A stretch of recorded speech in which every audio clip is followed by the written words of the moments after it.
Here we are live at the 360 Vegas studios with this edition of School Police Talk. You might know the gentleman on the right, but you don't know the lady on the left. So, ma'am, please introduce us and tell us what it is that you do. Hi, my name is Jennifer Gruby. I'm the CCSD Safe Routes to School Coordinator. So we operate an educational-based program to teach students K through 12 about traffic safety.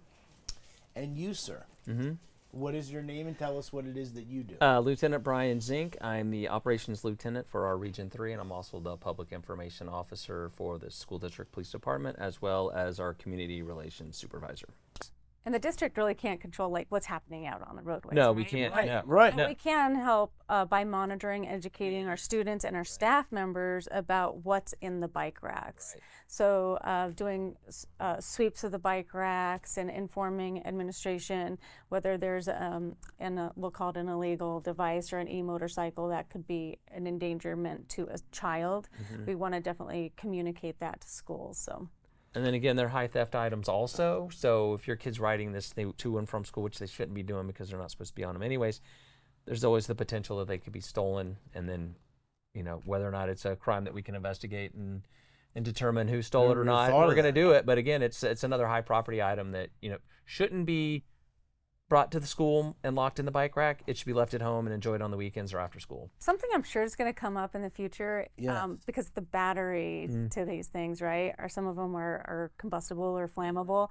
They're not supposed to be left in heat. Right. And guess what? Vegas is really hot. Very So good point. a lot of our bike racks are not shaded. They're out in the elements. So I'm sure like as this progresses, we're probably going to see some incidences of maybe some fire hazards. And then you might be it's liable. important for families to know about fire hazards too, because nobody wants your house to burn down because of an e-bike or an e-scooter battery. Right. So know if you're getting one, how to take care of the battery properly, and storage and charging it and all this other fun stuff that gets to come along with owning an e-bike and e-scooter. Yeah, I mean, Changing a tire. you don't think about it. I mean, like I would think about it. You know what I'm saying? Like, you know, like I said, we have the little Tesla cyber quads, but the batteries stay in the store, right? They're not staying in a garage where most people. Those things just sit in a garage. Yeah, out of the sunlight, somewhere that's cool. Right. You know, not stored in the heat of the day. All of a sudden, this thing's stored out in the school, and so you know there's a lot of inherent dangers, and so again, we want people to be able to go to and from school in a safe, diligent manner. But you know there are things that we don't want our kids getting involved with because it's sort of, you know, it can be a very big detriment to, and again, you know, I always come back to when it comes to you being a police officer, you know, listen, there's a lot of things that you can have a conversation with. But, you know, when it comes to the law, you took an oath as a law enforcement officer and you have to uphold the law. Right.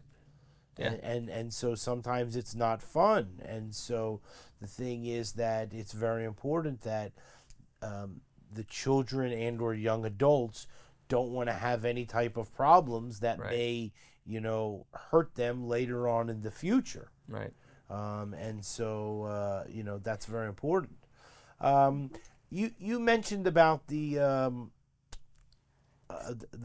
crosswalk? Yeah, the crosswalk. Yeah, so explain that, because I never thought about the fact that you know you can't park within 50 feet of a stop sign. So the district and you know along with Safe Routes to School, we like to educate our drivers about active school zone laws. So like we mentioned, there's the no U-turning, no passing, but on a lot of jurisdictions it's already painted, but you're not supposed to park within 20 feet of a designated crosswalk or intersection because it limits the visibility of the people crossing the street. So like I said, some jurisdictions it's painted red so that you'll know, but in many parts around our city it is not painted red, but it is part of the NRS that you need to know about. We want everyone to be safe. So Absolutely. Thank you very, very much. And let's look right here and then we'll wave goodbye, okay? All right, see you later. Thanks, Neil.